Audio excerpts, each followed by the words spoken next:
اللہ تمہیں اسی سے آزماتا ہے جو تمہیں سب سے زیادہ محبوب ہوتا ہے۔ وہ تمہیں تمہاری ہی من پسند چیزوں کے ہاتھوں بے بس کر دیتا ہے، اور پھر وہ بے بسی تمہیں کہیں سجدہ کرواتی ہے تو کہیں فریاد لے کر خالی جھولی پھیلاتی ہے۔ ناممکن اللہ کے لیے کبھی بھی کچھ بھی نہیں ہوتا، وہ ناممکن بس تمہارے لیے بناتا ہے۔ پھر جب تم مانگنے کا تسلیل نہیں توڑتے تب وہ بھی دینے کا وسیلہ بناتا ہے۔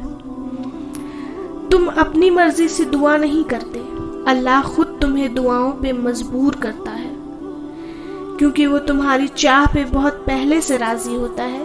آزمائشیں تو بس ایک بہانہ ہوتی ہے، بس پھر تمہارے ہاتھوں کی دعاؤں میں اٹھنے کی دیر ہوتی ہے کہ نصیب موڑ دیا جاتا ہے۔